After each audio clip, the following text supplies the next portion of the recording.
전북교육청이 직업계고 학생들의 현장 실습 기간을 3배까지 늘리고 참여 기업 기준을 완화하겠다는 안을 내놓고 공청회를 열었습니다. 취업률이 낮다는 게 가장 큰 이유인데 학생들의 안전을 도외시한 채 과거 기준으로 퇴보하는 것 아니냐는 비판도 나옵니다. 허윤호 기자입니다.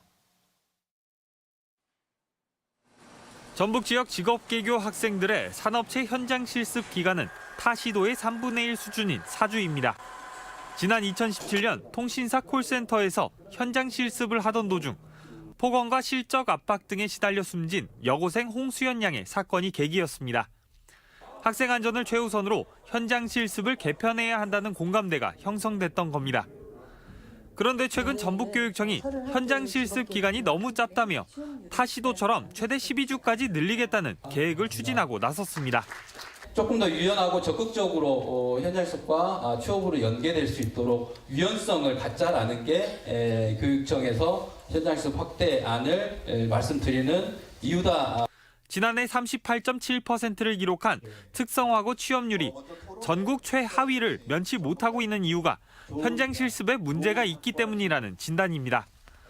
또 현장 실습에 참여하는 기업의 상시 근로자 수 최저 기준을 분야에 따라 최소 15인에서 5인으로 완화하겠다는 안도 함께 내놨습니다. 전북 지역의 산업 규모를 감안해야 한다는 것이 이유인데 다시 말해 영세한 기업도 현장 실습생을 받을 수 있게 되는 겁니다. 타시도에 있는 학교잖아요.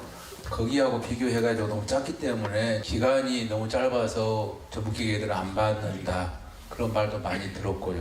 의견 청취를 위해 마련된 공청회에서는 우려와 비판의 목소리가 쏟아졌습니다. 성인 노동자도 산업 현장에서 안전사고로 생명을 앗아가고 있습니다. 그러한 것에 준비 안 된 기업체에 현장 실습이라는 이유로 학생들을 보낸다는 것은 얼짱같습니다. 짧은 현장 실습 기간이 취업의 걸림돌인지는 전혀 검증되지 않았을 뿐만 아니라 근로기준법의 보호를 받지 못하는 현장 실습생의 신분으로 영세하고 위험한 현장에 노출되는 시간만 늘어날 뿐이라는 겁니다. 결국 일자리의 질은 전혀 담보하지 못한 채 학생들이 값싼 현장 인력으로 소비되고 말 것이라는 비판이 나옵니다. 대로 그냥 허드렛 일만 시키는 곳도 있고 아예 그냥 똑같이 그냥 첫날부터 똑같은 일을 시키는 곳도 있는데 교육 과정이라고 하면 어떤 교재도 있어야 되고 평가 과정도 있어야 되거든요. 단기적인 취업률 개선을 위해 학생들의 미래와 안전에 대한 기준은 과거로 퇴보시키는 것은 아닌지 비판과 논란을 면하기는 어려워 보입니다. MBC 뉴스 허윤호입니다.